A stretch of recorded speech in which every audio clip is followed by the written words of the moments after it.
Mother's Day miracle. 2 Samuel 12, verses 22 and 23, and he said, "While the child was yet alive, I fasted and wept, for I said, who can tell whether God will be gracious to me, that the child may live? But now he is dead, wherefore should I fast? Can I bring him back again? I shall go to him, but he shall not return to me." One Mother's Day after church, I was laying down taking a rest when the phone rang.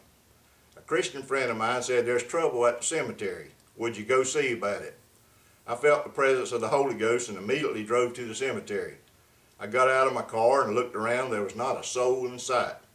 I began to pray and seek the Lord for my purpose of being there. After I prayed, the Lord spoke to me and said, "See that little baby's grave? I want you to go over to it and stand by." As I stood by the baby's grave, I sensed the presence of the Lord. 5 minutes passed by, 10 minutes, 20 minutes, and the Lord said, "Have patience." After 30 minutes of waiting, I heard the sound of a car approaching. I looked up and saw a woman that I was acquainted with in earlier years. She came right to the spot where I was standing. The baby was hers, and she was missing the child on Mother's Day. I began to talk to her and told her that she couldn't bring her baby back, but she could join her child in heaven.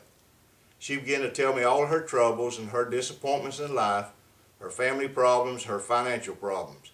As she began to unload, I felt the compassion of the Lord beginning to well up in me. Her family was feuding, her brother was sick, and she couldn't afford to call him. I asked her if I could pray for her, and she said okay. As I began to pray, the presence of the Lord came in a powerful way. I asked the Lord to reveal His love to her, and there at her baby's grave she was born again. The Lord told me to help her by giving her a little money. She tried to refuse to take it, but I insisted it was from the Lord. She said, "I'll repay you some way." 3 weeks later, this 42-year-old woman was brutally murdered. I spoke at the funeral and relayed what had taken place 3 weeks prior at the cemetery. This was a repayment to me and a great comfort for her family.